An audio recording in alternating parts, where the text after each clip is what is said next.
And it's as simple as it gets, you know. It's just like sort of a walk-up song. And really, like, the intention was absolutely just to lead to details of the war, you know. That was it. Just to land, ding, ding, boom, bloody sheets, you know. So for me, it was just like, how do we break this in such a way that it's not details of the war directly after over and over again, but it can be a little bit of a playful feeling before that. So these interludes made sense to me at the time and still do to a degree.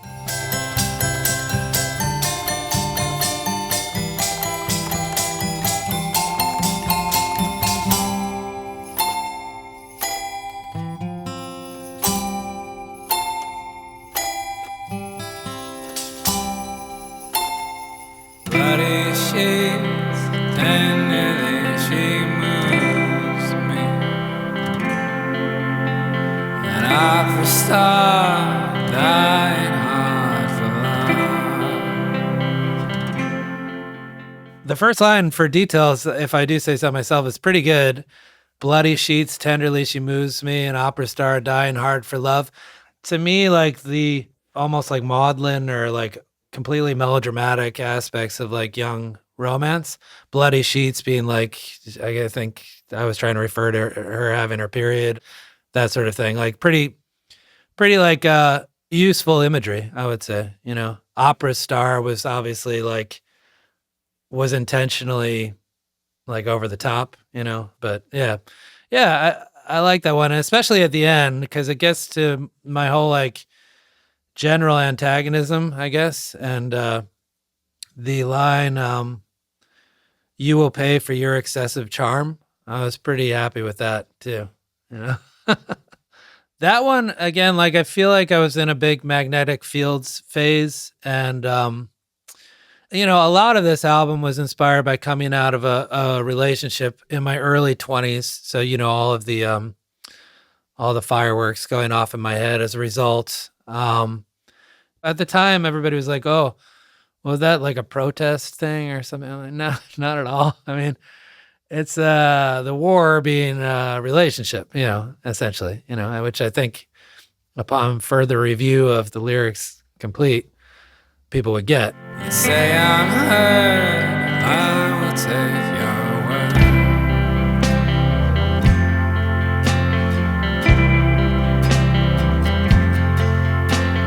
Leather pants, happiness, $100 by sixes, hanging with your fashionable horse. And I'm wounded, but I will take your word. Details of the War was one that I had, I don't know what it's called, but you have this like a big gourd with beads on it. I had these like weird percussive instruments in my basement. I didn't have a drum set. I just had a drum machine and a bunch of weird percussion. So for details, I was just like, you know, playing that song. And I wrote it more or less as it is on the album with a call and response for the vocals. And like I was enamored by songs that kind of like just built on themselves as it went on. So the first two verses led to the third, which was extended, and it went back and forth from G to F. It's a pretty easy trick, but super effective. And then the vocal just picks up to be careful with the details of the war. But yeah, I liked the whole build. Nakedness, flying lights, tattered dress, sunburned chest. You will pay for your excessive charm. With a boy who knows there's anything, drinks of his expensive drinks. Be careful with the details of the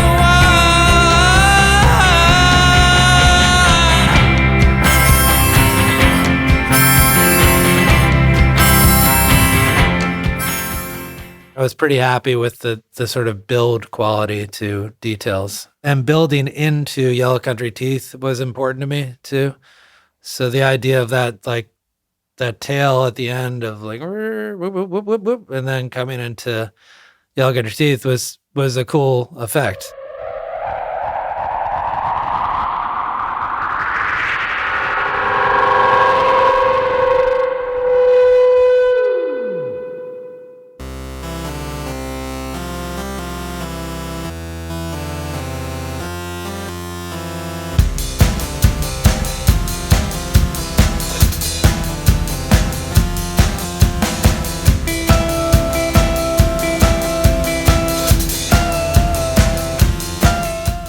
Yeah, it's a big song and it sits well where it is.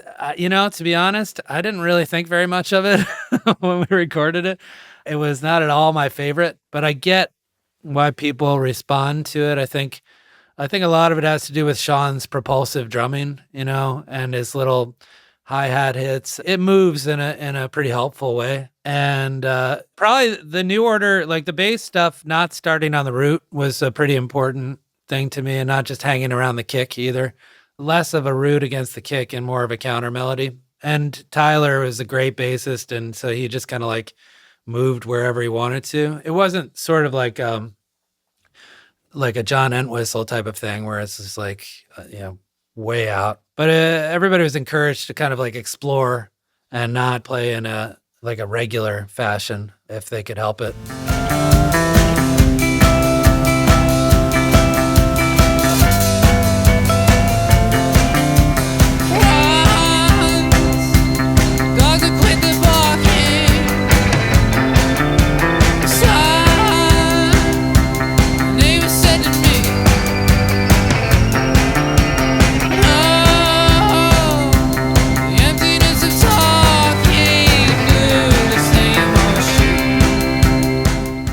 Songs like Yellow Country Teeth, it was pretty intentional to try to crack my vocals at those specific spots, and as opposed to, let's say, Upon This Tidal Wave of Young Blood, where it was pretty intentional to kind of smooth it out a little bit. I didn't know much of like Neutral Milk Hotel at the time. Like basically the little trick of I never plan to let go of the hand, I get why that's like people would latch onto that a little bit. I think Jeff Mangum does similar little things. Like he doesn't consider them tricks. I mean, neither do I, but it's like these little effects that kind of like draw people to the song. And the more I listen to Neutral Milk Hotel, who I love, the more I realize that Jeff had these little like bits in there that just kind of like pushed the song forward and made them a little bit more accessible as a result. And I know for me, as with him, like there's a guy named Chris Knox, and he had a band called the Tall Dwarfs, among others. And like he did things like what was the song that I used to cover it? It was a song about the onset of maturity or something like this. I can't remember exactly, but his phrasing was just so interesting to me. And that's kind of all I was trying to do. Just like let it ramp up vocally and let the phrasing kind of like carry the song in certain spots. I do no more than talking. Haunted wild parts I just can't see anymore. But let me tell you, I never plan to let go of the hands that keep my sick country skin to my yellow country tea. To my yellow country tea.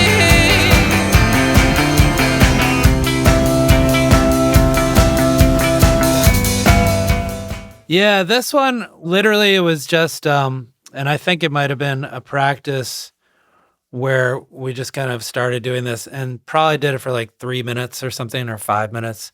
And I had a tape recorder. I like recorded all the practices, which is weird, but recorded all the practices, and we didn't think very much of it. We're just like, oh, okay, yeah, whatever. And then I came back and I have I have a tape recording of me recording lyrics over the tape that I recorded in practice, like trying to figure out how to do it.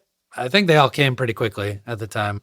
I think that was written in a night, and like a lot of the songs, it was essentially like a loop, more or less.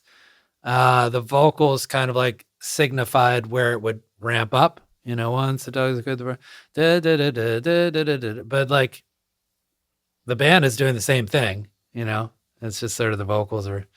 And I think lyrically it was good. I was almost under duress writing the lyrics because it was maybe the last song that was put together. And it was just kind of like messing around. It just happened pretty quickly, that one.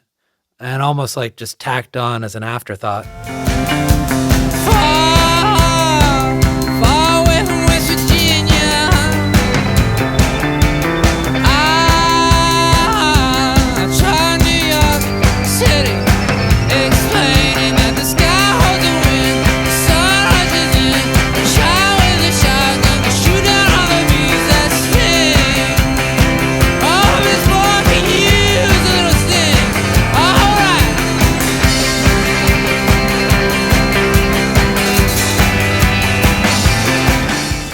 For Yellow Country Teeth, the subject matter came more from, like, I went to school in Connecticut College. I went to in Connecticut College. So a lot of people were moving to New York trying to, advance themselves and their careers. And I think I knew people who were in the arts who were like trying to be involved in theater and other things. And I knew a lot of artists and musicians there anyway in the same boat from other colleges.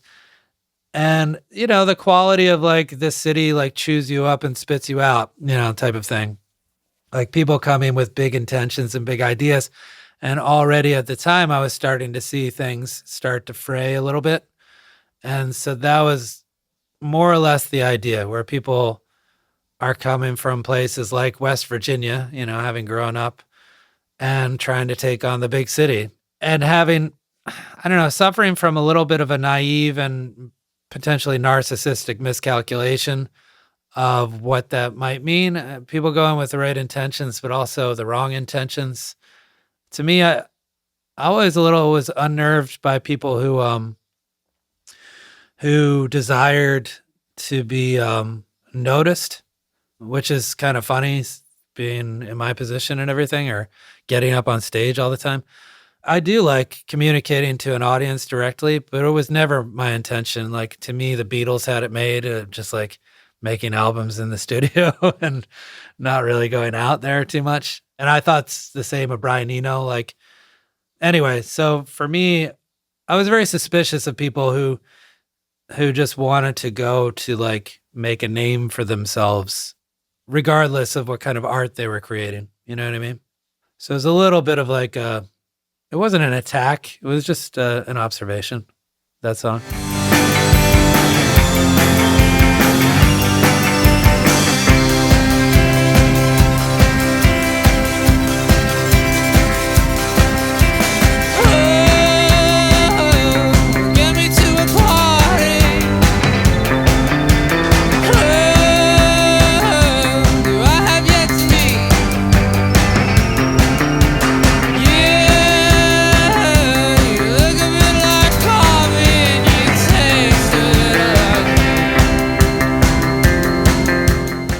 It wasn't pure pessimism, and it never really is. Like, I never have gotten in the direction of like Ian Curtis or something like this, where it's like, danceable, but if you like, you really dig into the lyrics, you're not wanting to dance that much. So this is, it was a little bit different. It was a little bit more of and kind of a weird song when you think about it, because I think I had one person in mind specifically. And it kind of follows this person's, like, it's just a glimpse into this person's New York City attempt. So, and that, the one thing I'm a little bit not bothered by, but I think that G to F, like, break in the middle of the song, still when I play it now, I'm just like, what is this doing here? I mean, I think the audience kind of appreciates it, but I'm like, I don't know why this is here. So it's one of those where I look back and I'm like, okay, it kind of works, but not really. I would say it's staying at something like 5.5 minutes was fairly intentional. It was just like no thought of radio play or anything like this. It was just like, we're just going to make a song. I mean, to be honest, I was surprised that anybody wanted to listen to this at all. Like, I just didn't expect myself to produce work that people, in a popular way wanted to hear. But yeah, I don't know. My friends told me when I was a little bit, I don't know if I was embarrassed by it, but some of my like music snob friends said it sounds a little bit like XTC. And I was like, okay, that's more validating than what I had thought. I need a change of scenery. Just listen to me. I won't pretend to understand the movement of the wind, all the waves in the ocean, all of the hours. I change softly, slowly, plainly, blindly. Hold me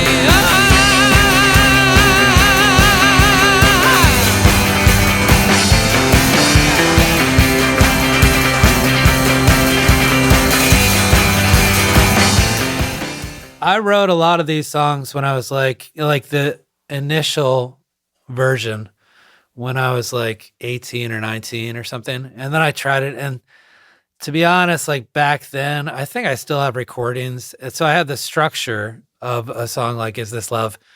But the melody was just like, I don't know who I was trying to sound like at the time. I think like probably Robert Smith and Ian Curtis were like big, the darker stuff or whatever.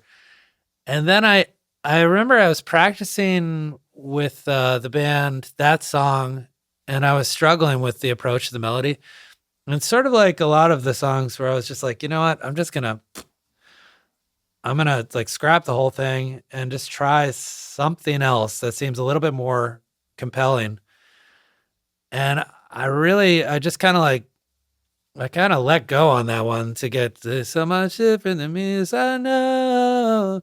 And it was more of like a release type of thing to do that. I was like, I'll explore a vocal melody that kind of like arcs up at the beginning and pushes my voice more rather than what I was doing before, which was probably like not even the same lyrics, but like something like, whatever, something kind of flat. so much different than me, this I know. And I'm only enemy, pain is all that I can see. I see you're climbing a tree, and I know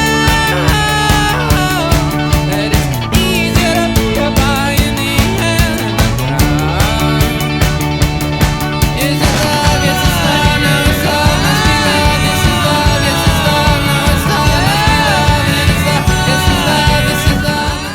Oh man, that song I love. And I think at the time I didn't appreciate the song as much as I do now because a lot of like, I have these old cassette tapes where I'm like barking orders and shit in the studio. And I think where Sean comes in and lands on the drums, I don't know if that was like a joint effort, but I will say this about Sean's drumming on that. Coming to the toms for the chorus, oof, that is so cool to me. Like, I love that part where it just like sucks out and it reveals the second half of the song, enables you to come out of it and like start over again, anyway. But I still thought it was pretty incomplete, which is why I added all of those weaving backup vocals. What do I know? No, one tells me, and because we didn't have a lot of studio time consistently, I would just listen to everything that was recorded like a billion times and just pick it apart and need to add X, Y, and Z before I go back. So that was one of the things that I thought the only way this song's going to stand up is if I add a bunch of backup vocals to this. In retrospect, it was pretty good anyway, but it's kind of cool with all of that. I was really interested in that probably from David Bowie recordings like Low and Heroes and other ones. I like his use of backup vocals. It's kind of unconventional. So I really liked hard pans to the left or the right. So everything is a little bit old-timey in that regard, but I think I did 4 backing vocals in like kind of weaving together in that. So, and just the consistent, is this love? Again, the like repetitive thing. I like how that comes off because I worked my ass off to get these songs together, but it still sounds a little bit like little ragtag and sloppy. And I like that aspect of it. This is love.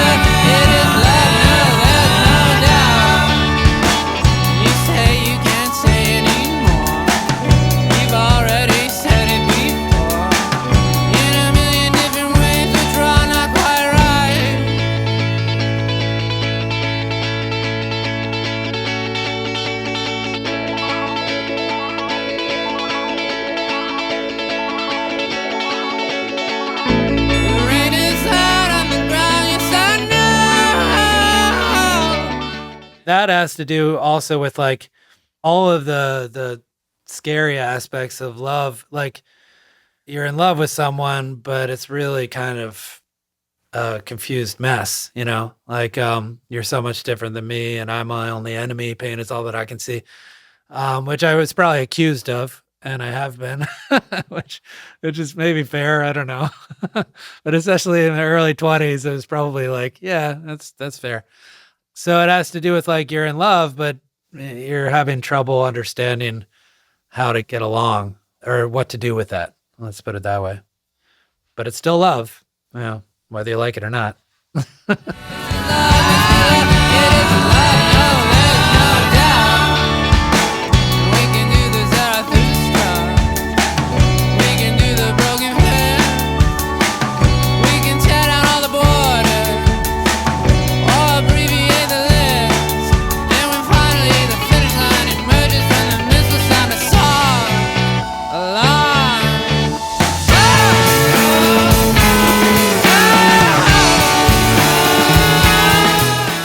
Yeah, I'm an album listener, so everything has to kind of like be together. It can't just be singles for me, you know.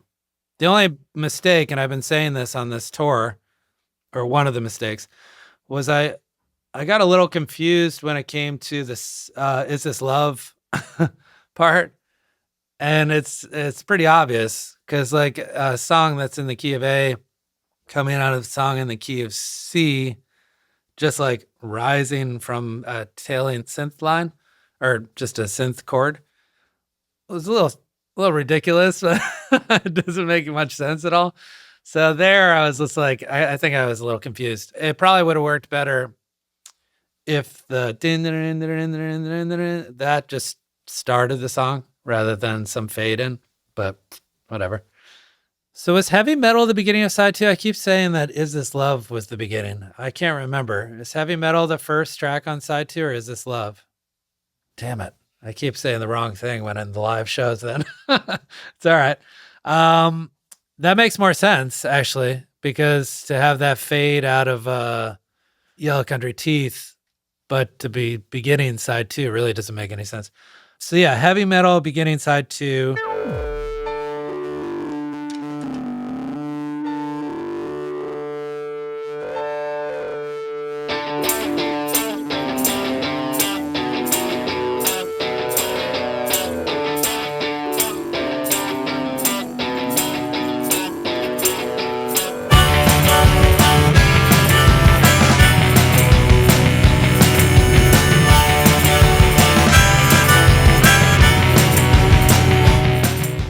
Another one on a drum machine in my basement, and there was a bit of a disco beat. It was you know, whatever. And then we recorded it with Keith at Machines with Magnets, and we released that original recording on the new release of the 20-year anniversary album. So on a flexi disc, you can hear the original heavy metal recording as it was done in the studio in Providence. But for whatever reason, I listened to it, and it's good. It's really good. For whatever reason, I thought it didn't work. So we tore it down and redid it. And I don't know which one I like more, but I think in regards to how it sits on the album, the one that's on the album makes more sense. So this version, when the bass, which is pretty distorted, and the drums kick in, it's supposed to really drive, which I think it does. And it really pushes, like my guitar starts the song. And honestly, it's like fairly flimsy, which is somewhat by design, similar to Is This Love. It's like, ding, ding, ding, and like heavy metal, it's like, but it's kind of, when the band kicks in, it really kind of takes shape, of course. Now all the secrets of our day, they tell us we should really stop. Now they implore us all, they should adore us all.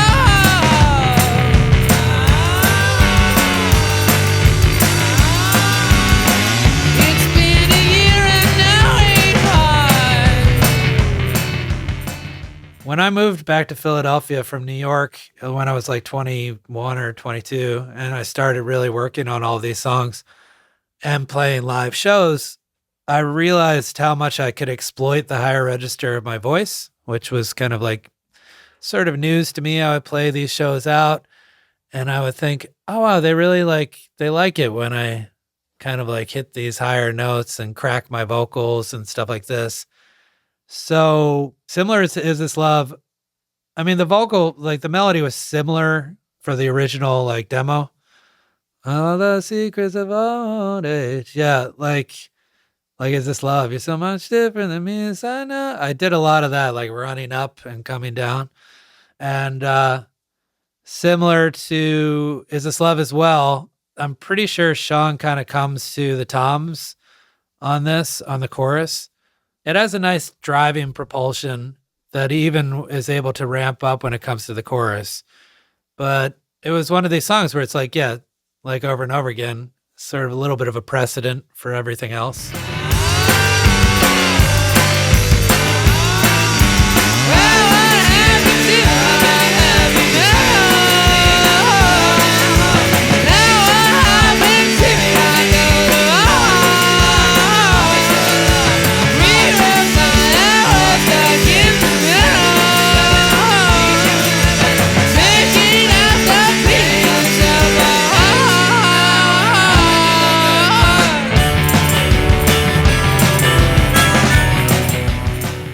The harmonica, I add that, but I don't do it anymore live because harmonicas sound pretty abrasive and tinny live. But that was like my little, like my hero Bob Dylan, I too play the harmonica type of thing, similar to Details. I prefer Details though. Details of the War with the one harmonica blow. That's pretty cool. This is just a line that I had, which the guitar followed, eventually. I don't know. It works, but it's not entirely necessary. But yeah, I don't know. It's a really good song. Like lyrically, I would say it's good. I don't think it's the best one on the album, if I'm being honest. I think I wrote those lyrics when I was probably like 20, And I don't think I did much in the way of changing them or the melody.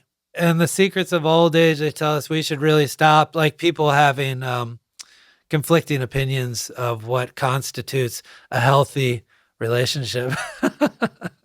Pretty much. I've gone through that a lot over the years.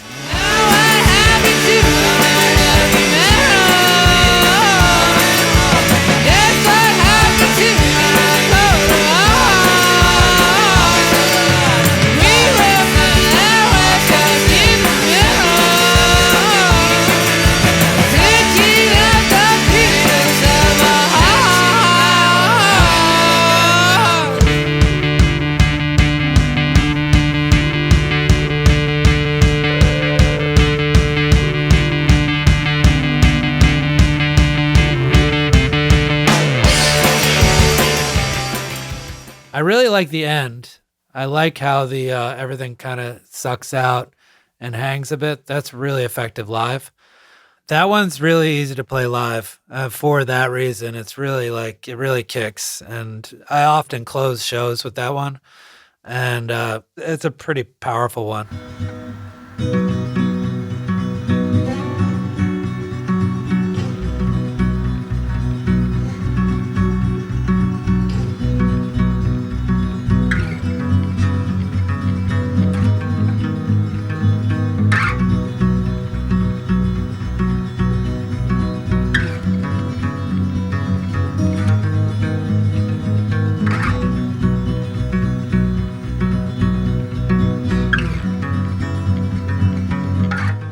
Oh yeah, this is Tyler's. So Tyler wrote this one, and basically I was looking for something else, like an instrumental to bridge the gap between these sections that I had in my head for the album.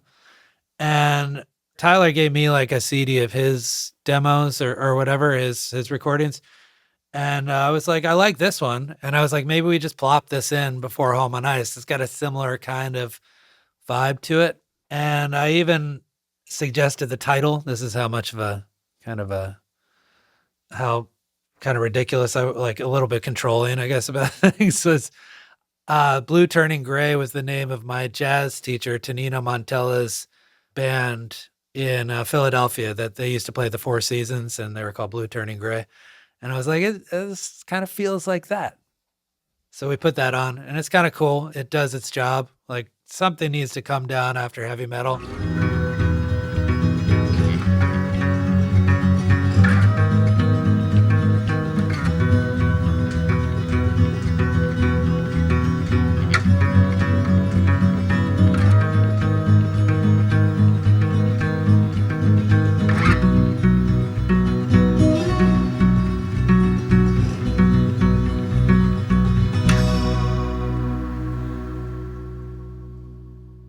And that sort of like gets to Home on Ice to me.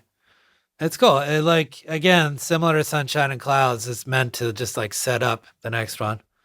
So in this Home on Ice, as I mentioned, was the song that we tried first at the studio in Providence. And since we were recording everything live, and I think we tried that one like 30 times on the first day.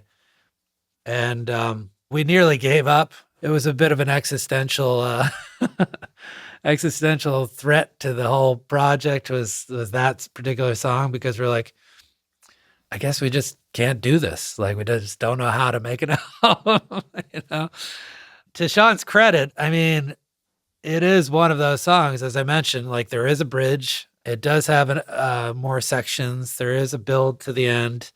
So it's a little bit harder to put your finger on than like Over and Over Again, or Upon This Tidal Wave of Young Blood, where he was essentially just like doing the drum machine. But when we finished this one, this was my favorite of all of them.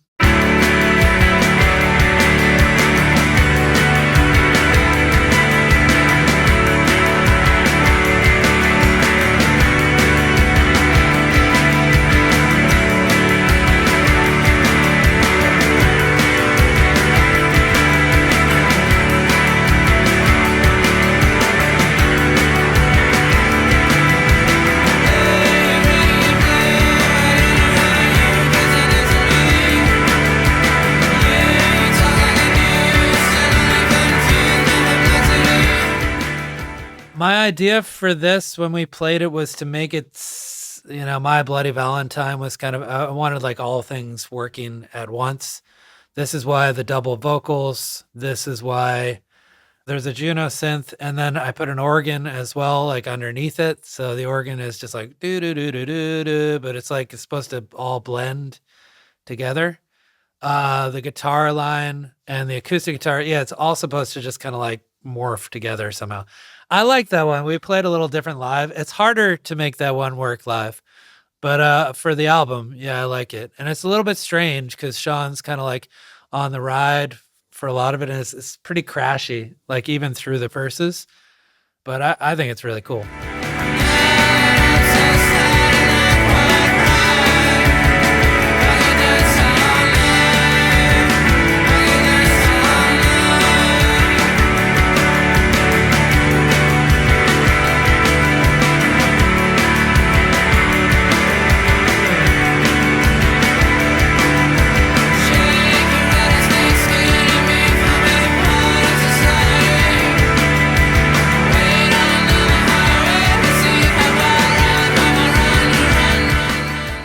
Lyrically, it's good. I like the end. Let's just take it slow in this Home on Ice.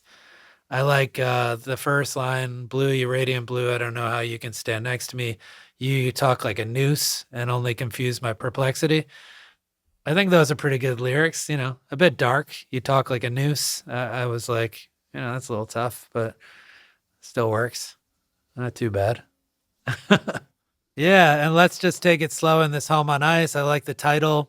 Yeah, I mean, I'm trying to think. I don't know if I've heard that recording in several years, but I remember how everyone was done, and yeah, it's cool. It's a good song. I do recall I took it's kind of a funny little move to stop the double on the last verse, and I just have a single vocal, which is honestly, I don't know if I've really heard that in any other songs.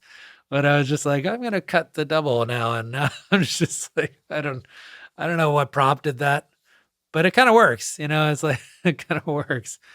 Yeah, it's bizarre, but it does work. I've doubled vocals a lot since, like on the Tourist, I doubled them a lot. It's like, it's an effect that I borrow, I guess, a bit from like John Cale and Brian Eno and people like this who I really admire. Like they did a lot of doubling, and it gives it a little bit of like a, I try not to do like the Gary Newman, like strict doubling, like where it's like he's exactly on top of himself. It's like more a looser type of thing, you know? So, you know, there's something magical about that one to me.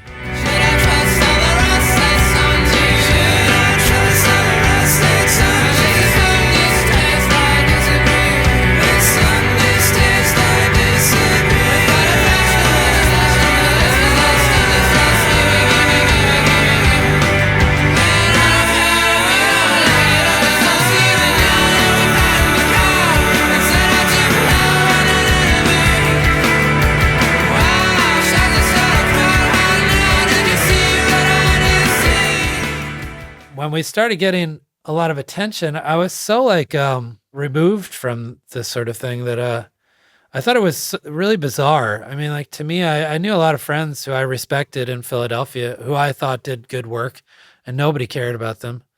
So I was like pretty humble about everything and almost like defensive or in regards like, hey, you shouldn't be listening to me. Check this guy, you know, that sort of thing. I was like, I didn't really understand it. The Pitchfork thing was a little bit, maybe they did write about this. I didn't know if they wrote about the EP or just that song. I don't remember. I did read that review of the first album, and I thought, well, I'm happy that you liked it, but I have no idea what you're talking about. You know, it's like, these are a lot of interesting guesses, but yeah, that's the way it is. Like, if I ever read reviews after that and they were negative or positive, I'm really, as you can probably tell from this interview, like I'm pretty invested in music. Like I know if I'm into a project, I will know virtually everything about it. Like, you know, so I'm a real kind of like music dork and snob.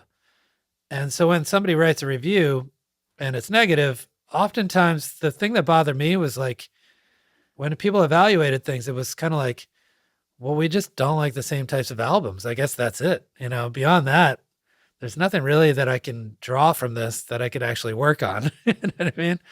It's like getting an essay back from a professor or something like this in college and just being like, I didn't really like it. You know, I'm like, well, that doesn't really help me grow as an essayist or anything like this, you know? So at a certain point, I just stopped reading reviews and stopped paying attention to that at all, you know, because I'm like, I can't apply that to my work, you know? So yeah, I thought that was a little dismissive. It was bizarre to me because they're like, oh, you're like a blog band or like a blog rock band. I'm like, I don't even know what that means. Like, I mean, did people call bands zine rock bands like before that or like New York Times arts review rock bands before? Like, who cares? It's just somebody's opinion, you know, like, what does that even mean? So I remember we were like grouped in with a band that I've actually still to this day, I've never heard, and maybe they're great, but I just never had the opportunity or something. But there was a band called Tapes and Tapes, and they're like, it's like Tapes and Tapes. And I'm like, I don't know who they are. I mean, like, never heard them. Several others where it's just like, we happened to come out around the same time. And I did hear some of the others that we were compared to. And I'm like, well, this is nothing to do with the way I write songs at all. But whatever, however it gets to people, it's not my business. But I also found it was like kind of lazy to say, oh, because blogs are around at the same time. Like, yeah, but there are other things, you know, other media sources that also wrote about the album, and it's not just blogs. But you know what? To me, though, for the blog rock stuff, similar to zines, oftentimes these are the people who like work at record stores, who are really like work at college radio stations, like kind of like my people, like the people who I know and have been friends with, the people who go off to write blogs or try to write blogs, especially at that time, more or less, they kind of like listen to everything, and they have like a pretty decent sense of of music, So for me, I was like, that's a bit of a compliment. Like, that's fine with me. It's better than somebody at some newspaper who's like, 80 years old and doesn't really know what's going on, or never really listened to anything. But the blog rock thing, though, I would say this, like, if it's anything like the zine thing, and I knew people who had zines back in the day, they were pretty full on invested. They would go to a lot of shows and they would generally know the climate of music. So in a way, it's kind of nice.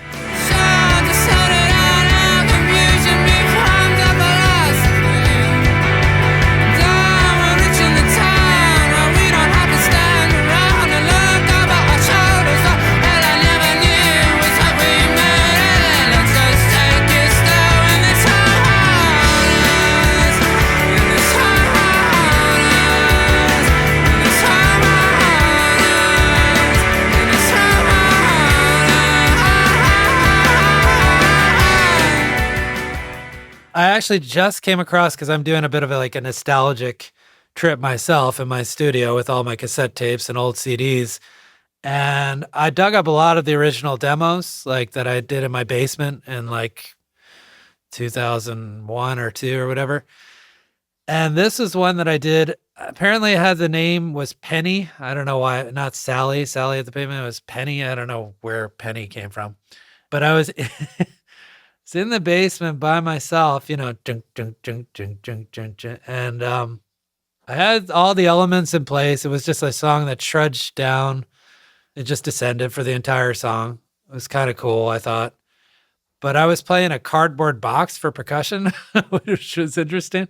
I heard boom, boom, boom, boom. As I said, I didn't have a drum set, so I was just using whatever was in the vicinity. And it sounded like I was having a lot of fun on this demo, because I'm shouting, and there's a guitar that happens like 2 guitars happening, but I'm shouting in the background. So who knows what the hell was going on. But it's all kind of it's kind of how it turned out.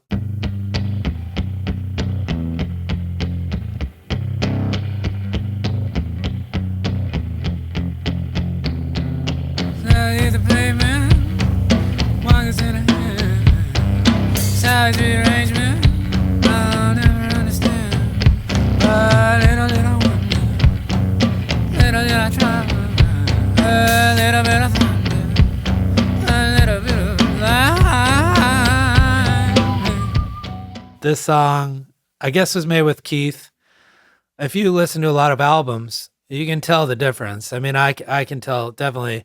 I mean, just thinking about it, not really being sure, but thinking about the sonic qualities of these songs, I would say, if I had to guess, I would say Keith over and over again. Keith, Details of the War, not heavy metal, because we recorded an original one with Keith for heavy metal. Keith, Home on Ice. Keith, Upon the Tidal Wave of Young Blood. And I think Keith, Give Me Some Salt. I'm pretty sure that was all, that's all correct. And the other ones were Adam. And this is all just Keith's sound is slightly darker, I like the lyrics. I like the getting playing hard line. I think that's pretty cool. I like the bass coming in late, that's something that it's pretty important to me. Maybe more now. I feel like the Walkmen did that to great effect. They really knew how to place the bass as an instrument. And I'm good friends with those guys. I feel like, not to blow them up too much because they're all assholes. No, I'm just kidding. But I think they had a really good sense of placement of instruments. I mean, Matt to me is a great drummer. My point is I like that it's not just a drummer holding things down, as it were. It's an actual instrument. So anyway, for this song, I like the impact of the bass coming in, which I remember having to discuss was much more important. And it'll be seen in a much better light than playing the bass all the way through, stuff like this. So, which is an early lesson, that I don't think we really knew at the time. But I'm not playing for half the song. Well, sometimes it's like that. Sucker MC, sing my favorite song. for the dancing, singing for the summer, one curious philosophy. Brought me to home, where I made my baby.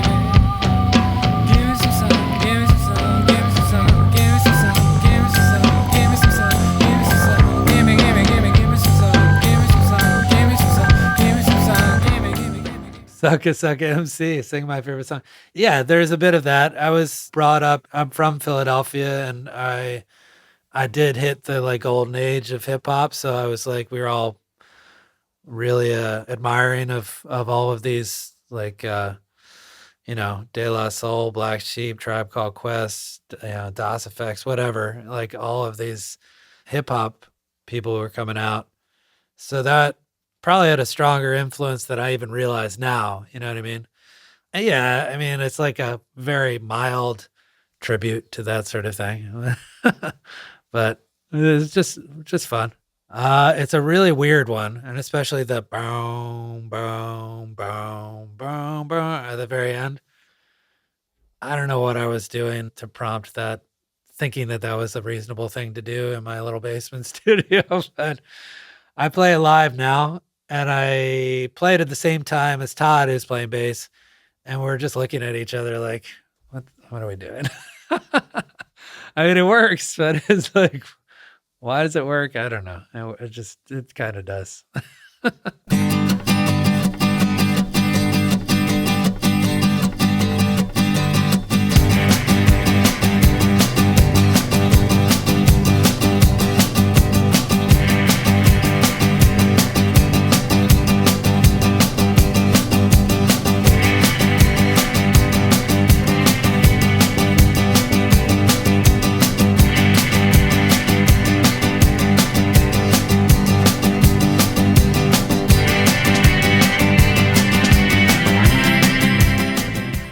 This is also one of my favorites. So this was like my one protest song that I've ever written. Oh, no, I wrote one on New Fragility too. That was like an anti-gun violence song. But this one, when I moved back from New York, I stayed at my dad's house and he was living elsewhere. And I was like using the basement for all of these recordings. And he went to the Naval Academy and he was in the Navy. He's affiliated with the military in that capacity. And I think his heart goes out to a lot of the people who've died in wars, maybe more than I can understand, for example. But he had this cutout of all these kids who died in Iraq, arguably pointlessly. And, when you see them all of these pictures, like it was this big cutout, like all of these kids. And it said who they were, what their age was, where they were from, And when you put a face on this stuff, it makes it that much more meaningful, and it makes me that much angrier, frankly. So I was working in the basement and I came up and I saw this. I guess, I don't know, I might have been having lunch or I just was standing in front of it, reading all these kids' names. And it inspired me to write this, Upon This Tidal Wave of Young Blood. And it has a lot to do with how adults can misinterpret the intentions of children, like just get it completely wrong and put them in harm's way. And it has everything to do with this sort of like pig-headed theory that they know what's right just because they're old enough to tell the difference between right and wrong, or some bullshit like this. Like, anyway, so it's the last line, they are going out to bars, they're getting into cars. I've seen, like, they're drinking and driving, and like, I know what's good for these kids, so I'm gonna, fucking send them off and get them shot up.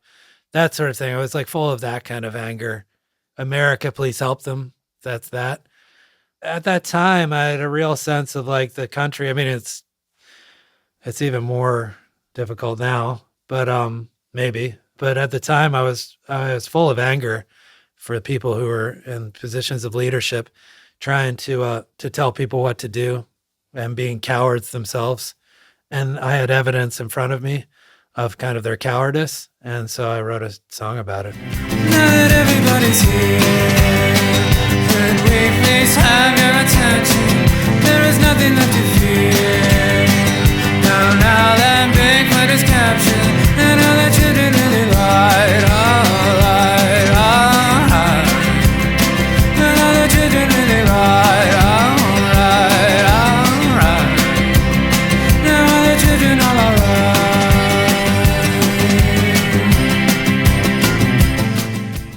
now that everybody's here, could we please have your attention? There's nothing left to fear now that Bigfoot is captured. Bigfoot meaning Osama bin Laden. And I was in New York during 9/11. I lived up there. And I remember like people didn't like Bush. And then he came in as like the heroic man because they listened to the news and he had a heroic face and all this other shit. I know that everybody has like a more positive light on him now because of the idiot who's in charge at the moment. But I must say at the time, nobody was that fond of him. And I don't like people not taking the lives of these kids seriously. That's all. You know what I mean? So it had to do with that. And I hate it when people think they know best. And it's just like, I think it's the dumbest thing that there's this macho theory that if you puff out your chest and pretend to know what's right, then you're a strong person. I think that's such bullshit. So vulnerability is very important to me as a manly thing. You know what I mean? And admitting you don't fucking know all the time. So this was in direct response to that, situation. And a lot of people don't know that. I'm happy to point that out, actually, that this was like as close as I kind of get to a protest song. It's like catchy, but there's the meaning behind it. There are people who say, why, oh, why, oh, why? Now there are other ways to do it, oh, why, oh, why, oh, why, oh, why? But I promise I don't wave, oh, God, oh, God. But I promise I don't wave, oh, God, oh, God. I'm young blood, young blood, young blood, young blood, young blood, young blood, young blood, young blood.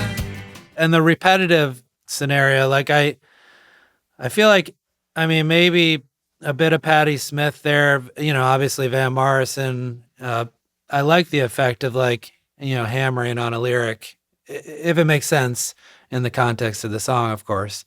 But to me, live especially, it really has a dramatic effect.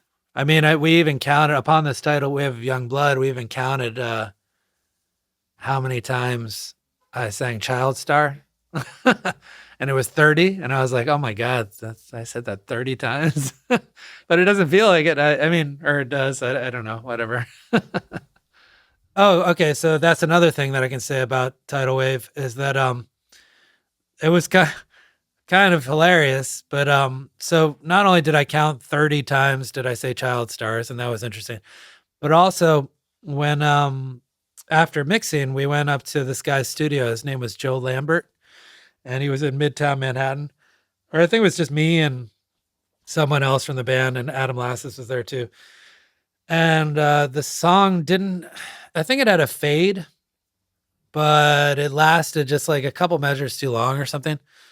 And I was like, well, it's too long. And we didn't fade it. We didn't really fade it at the right time.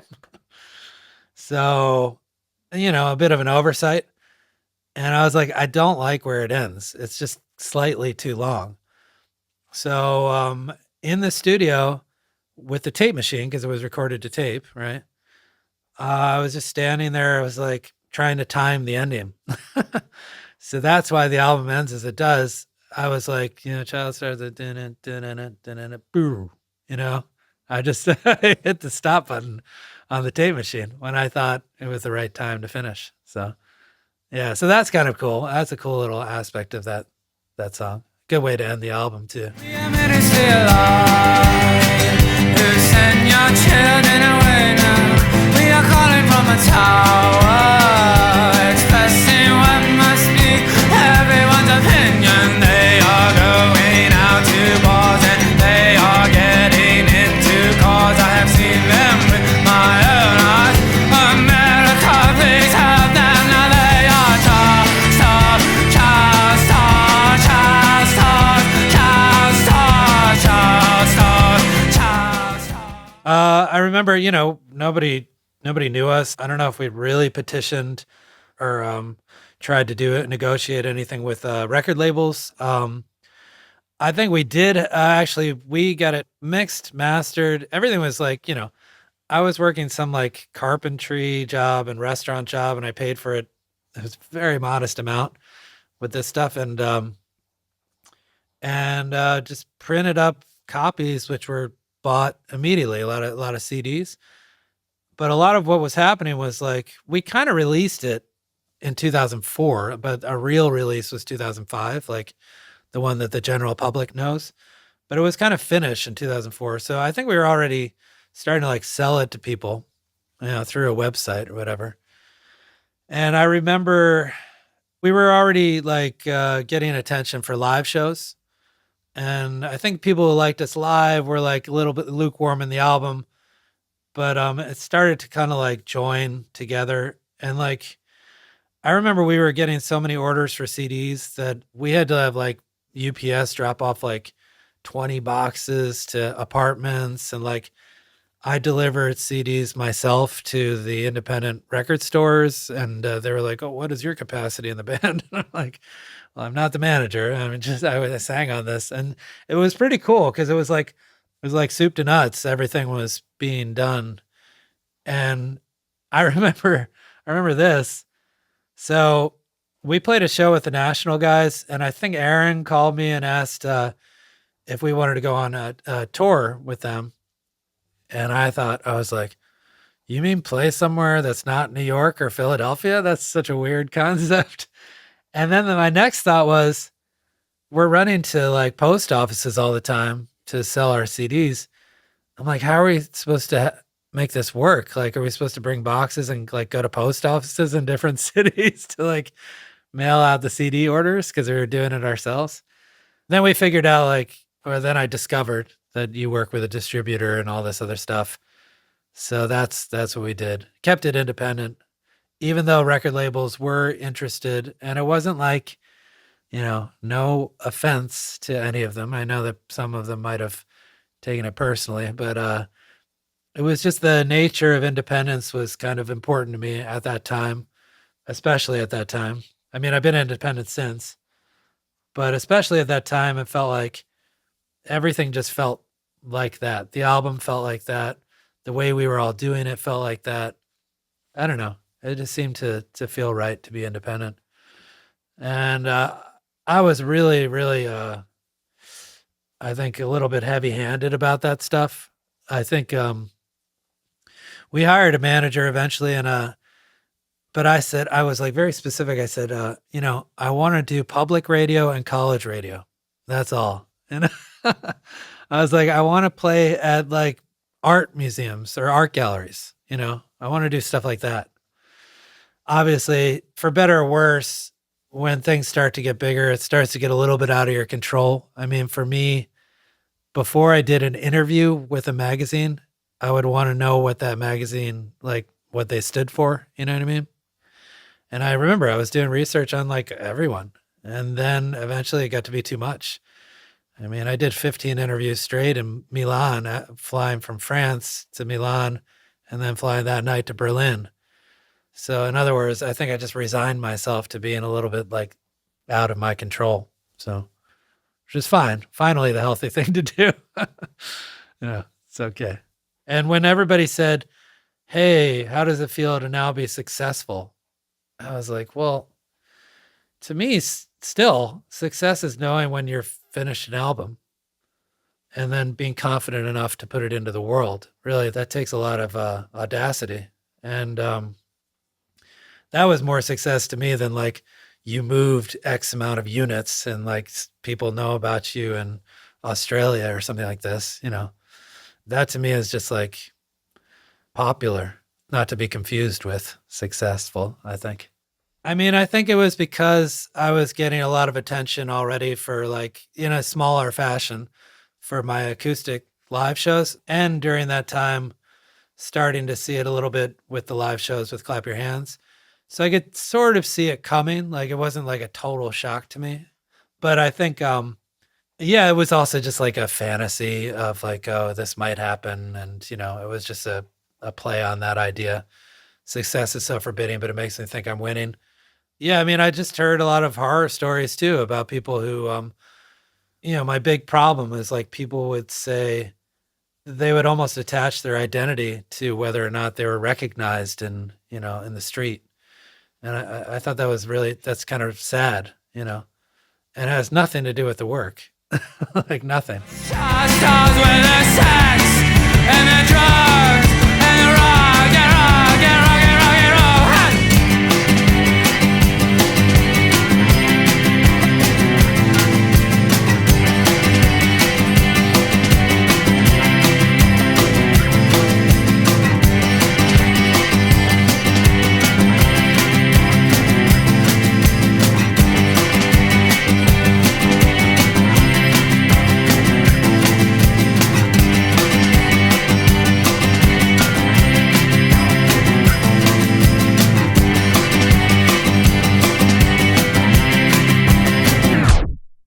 I think it's gotten a lot harder to be independent for me anyway. I think the only regret might have come because streaming services sort of really took over. And it is nice to have someone on your side who will do the dirty work behind the scenes, who might help you cut through the noise. Like, let's put it this way, to remain independent means you're dedicating yourself to your loyal fan base, right? But you're not necessarily growing in any sort of commercially viable sense. That takes a lot more money behind the scenes, and it takes a lot more people behind the scenes.